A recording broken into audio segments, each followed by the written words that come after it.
자, 오늘은 4차 산업혁명과 핀테크에 대한 이야기 나눠보겠습니다. 부산 테크노파크의 김태경 원장 나와 계십니다. 안녕하십니까? 네, 안녕하십니까?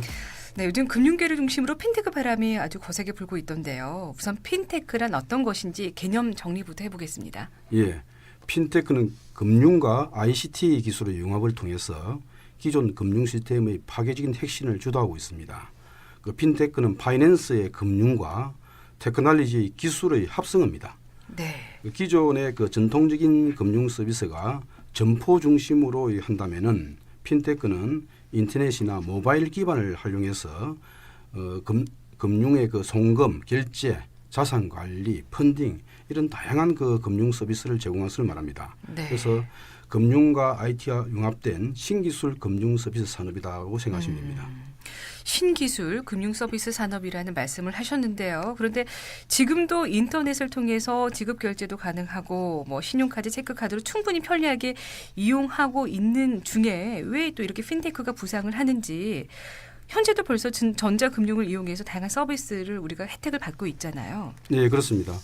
그 최근 활발하게 진행되는 핀테크 현상은 네. 모든 금융 서비스 영역에 핀테크 기술이 적용되면서 네. 금융의 혁신이 이렇게 가속화되고 있습니다. 그래서 결과적으로 본다면 금융 서비스, 뱅킹과 네. 금융회사, 뱅크가 분리되는 양상이 결과적으로 나타나고 있습니다. 그래서 기존 금융계는 지적하신 전자금융 서비스를 발전시켜가고 있긴 하지만은 네. 이것은 어디까지나 금융회사가 주도를 하고 핀테크 관련 IT 기업이 보조 서비스를 하는 그런 형태입니다. 반면에 최근의 핀테크 현상은 모바일과 스타트업 기업 등 이른바 그 IT 기업들이 주도적으로 기존의 금융 서비스 영역에 진출해서 직접 사업화를 하고 있다는 점이 차이가 있습니다.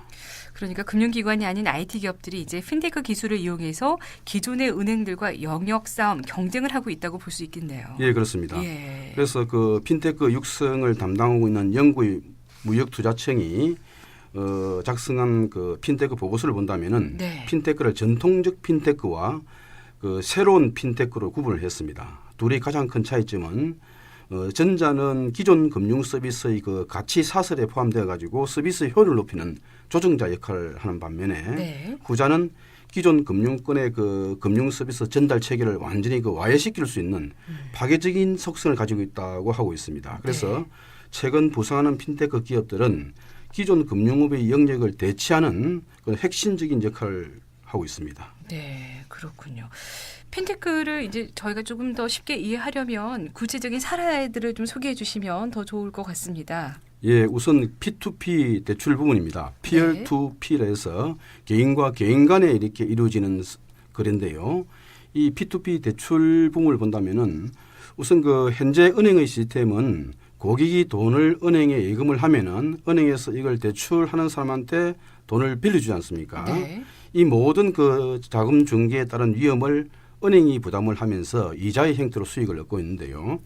그러나 그 핀테크 사업인 P2P 대출은 예금자의 돈을 은행과 같은 금융기관을 거치지 않고 온라인 플랫폼을 통해서 연결된 개인과 개인 또는 개인과 기업이 직접 그 필요한 자금을 서로 이렇게 대출하는 방식입니다. 이 P2P 대출은 지난 2005년에 영국에서 처음 등장했는데요.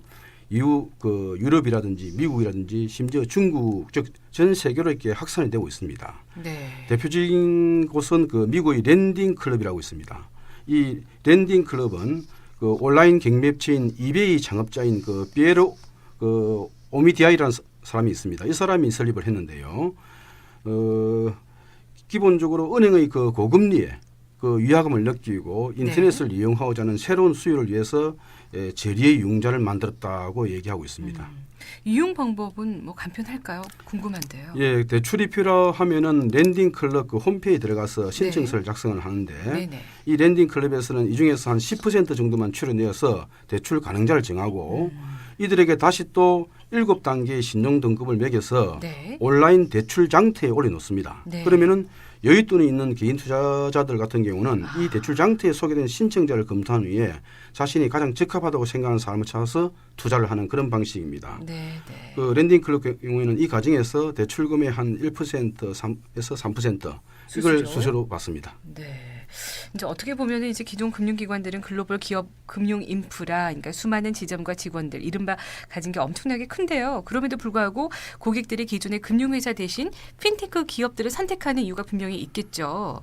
하지만 은행만 하더라도 이제 훨씬 믿을만하고 안전하다는 생각이 아직까지는 좀 보수적인 생각이 있는데요. 예, 핀테크 기업 쪽에 고객들이 많이 몰리는 이유는 네. 실질적인 이익이 되기 때문에 그렇습니다. 네. 그 상대적으로 높은 이자를 받는 금융권에 비해서 이 핀테크 기업은 기본적으로 자금 중개만 담당을 하고 네. 소액의 수수료 수익만 얻습니다. 네. 그리고 기존 은행은 수많은 점포라든지 많은 인력이라든지 이른바 그 고정 비용이 상당히 큽니다. 그렇죠. 그러나 온라인을 기반으로 한 이 핀테크 기업은 고정 비용이 훨씬 적죠. 네. 그래서 투자자에게는 좀 더 높은 금리 이익을 제공하고 대출자에게는 합리적인 금리, 좀 상대적으로 낮은 금리를 제공할 수가 있습니다. 네.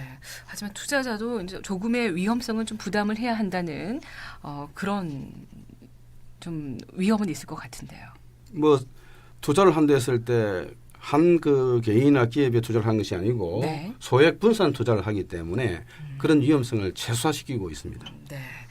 또 우리가 해외에 돈을 보내거나 또 해외에 나갈 때 환전을 합니다. 그럴 때 이제 많은 수수료를 이제 물어가면서 환전을 하는데요. 이런 부분에도 상당한 좀 실리를 얻을 수 있을까요? 예.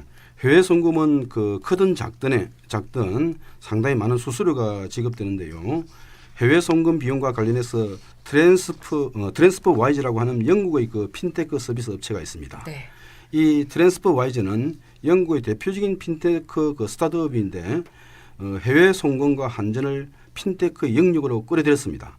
예를 들어서 한국의 아버지 A가 네. 미국에서 유학 중인 아들 B에게 1,100만 원을 갖다가 그 학비로 보내러 하는 경우입니다. 네. 그리고 반대로 이제 미국에 사는 아버지 C가 한국에서 유학 중인 아들 D에게 $10,000를 보내야 합니다. 네. 이때 그 트랜스퍼 와이즈를 통하면은 A는 D에게 그리고 C는 B에게 각각 그 자국 통화인 1,100만 원과 $10,000를 서로 넘겨주면 됩니다. 서로 교환한다는 말씀이시군요. 그렇죠. 네. 그래서 자녀들이 유학 중인 나라의 화폐로 바로 환전을 해서 송금하지 않더라도 되니까 환전 수수료도 발생하지 않고요. 그래서 이 트랜스퍼와이즈는 기존 은행의 해외 송금 수수료를 10분의 1 수준으로 줄였습니다. 네. 어떻게 본다면은 P2P 그 매칭을 이용한 성공적인 그 스토리의 결과라 볼 수 있죠. 네. 우리 또 소비자들 입장에서 정말 합리적인데요. 고객들은 훨씬 저렴한 핀테크 서비스를 통해서 지출은 줄이고 이제 보유한 돈을 조금 더 잘 불릴 수 있는 기존 시스템보다 나은 이제 이익들이 이제 선택을 할 수 있는 점인데요. 그런데 요즘 우리가 상점에서 물건을 살 때 이제 뭐 삼성페이와 같은 결제 시스템을 이용하고 있습니다. 이것도 핀테크의 한 영역이라고 보면 되는지요? 예, 그렇습니다. 이른바 그 모바일 금융 결제 서비스인데요. 대표적으로 그 지난 2014년도에 등장한 그 애플페이를 들 수 있습니다. 네. 뭐 스마트폰 회사인 애플은 지난 2014년에 애플페이 서비스를 시작을 했는데요. 모바일 지급 결제 시장의 새로운 혁신을 불렀습니다. 이 애플페이는 그 아이폰에 신용카드 정보를 먼저 저장해 둔 후에 지문 인식과 그리고 근거리 무선 통신을 활용해서 간편하게 지급 결제 기능을 수행하고 있습니다. 네. 중국이나 이제 우리나라도 이런 모바일 결제 시스템이 아주 급속도로 확산되고 있더라고요. 예, 그 중국의 그 최대 온라인 쇼핑몰인 알리바바가 구축한 알리페이가 있고요. 네. 그리고 삼성의 삼성페이, 그 다음 카카오의 카카오페이 유사한 서비스가 계속 등장하고 있고 그래서 결제 금융 부문의 핀테크 시장이 급속히 확대되고 있습니다. 그래서 알리페이 같은 경우는 처음에는 물품 대금 결제 솔루션으로서 그 서비스를 시작했는데요. 지금은 네. 가입자가 8억 명이 넘고 세계 최대의 그 결제 송금 예금 서비스 업체로 성장을 했습니다. 네. 그래서 국내의 그 면세점과 상점들도 그 우리나라를 방문한 중국 관광객들을 위해서 알리페이 체제를 갖다가 경쟁적으로 이렇게 도입을 하고 있습니다. 그리고 그 엠페사라고 해서 케냐의 그 최대 통신사인 사파리콤이 있습니다. 네. 여기서는 뭐냐면은 휴대폰 문자 서비스 기반의 그 모바일 뱅킹 서비스업을 하고 있는데요. 문자 서비스를 이용해서 스마트폰이 아닌 일반 휴대폰으로도 소액의 입출금이나 송금이나 지급 결제를 가능하게 했습니다. 그래서 인구의 45%가 여기에 가입을 했고 네. 인근 아프리카 지역으로 급속히 또 확산되고 있습니다. 그렇군요. 자, 이제 핀테크를 통해 이렇게 금융과 IT 기술의 융합을 통한 금융거래 혁신이 일어나고 있습니다. 고객들의 호응을 받는 이유가 이제 분명히 있습니다. 핀테크의 특성 간단하게 다시 한번 정리해 드리겠습니다. 예, 우선 간소화입니다. 편하게 돈을 지출하고 싶은 소비자 욕구를 반영을 해서 간편하게 결제하는 솔루션으로 소비자를 끌어들이고 있고요. 두 번째는 가상의 영역에서 이루어집니다. 인터넷 전문 은행을 생각할 수 있는데요. 우리나라에도 카카오뱅크라든지 K뱅크가 있지 않습니까? 네. 일반 은행은 그 전국에 영업점이 있는데 인터넷 전문 은행은 오프라인 지점이 없이 온라인을 통해서 영업을 운영합니다. 네. 그래서 이 오프라인 지점 운영 비용을 절감했기 때문에 상대적으로 저렴한 비용으로 서비스할 수 있고요. 세 번째는 모바일입니다. 스마트폰의 등장은 그 핀테크의 성장을 이끈 그 배경 중에 하나인데요. 은행을 방문하지 않더라도 내 손안에서 은행 업무를 해결할 수 있는 아주 매력적인 수단이 된 것이죠. 그래서 휴대폰 소액 결제에서 시작된 모바일 금융은 거래의 보조 수단이 아니고 이제는 하나의 산업으로 진화를 해가고 있습니다. 네, 알겠습니다. 그렇다면 핀테크가 오늘날 전 세계적으로 확산된 이른바 이 배경은 디지털 혁명의 기술 탓이라고 할 수 있겠는데요. 조금 세부적으로 핀테크 흐름을 주도하는 기술들은 무엇인지 끝으로 부탁드립니다. 예, 외형상으로는 그 스마트폰을 기반으로 하는 디지털 혁신이지만은 네. 이 디지털 그 혁명의 기제에는 모바일, 소셜, 클라우드, 네. 빅데이터 이 네 가지 중요한 기술이 자리를 하고 있습니다. 네. 그래서 모바일 기기를 접점으로 해서 다양한 방식으로 그 소통을 하고 있고 그리고 콘텐츠를 생산할 수 있는 소셜 네트워크 환경이 만들어지고 있고요. 이 소셜 네트워크를 통해서 쏟아지는 막대한 데이터는 빅데이터의 중요성을 부각을 시켰고요. 그리고 데이터의 수집과 분석은 클라우드 컴퓨팅 환경을 통해서 아주 그 저렴한 비용으로 처리할 수 있게 되었습니다. 네. 이 네 가지 기술이 융합함으로써 핀테크 혁명의 변화를 확산시키고 있다고 볼 수 있겠습니다. 그렇군요. 자, 오늘 4차 산업혁명 시대 핀테크에 대해서 자세하게 알아봤습니다. 부산테크노파크의 김태경 원장의 도움 말씀이었습니다. 고맙습니다. 네, 감사합니다.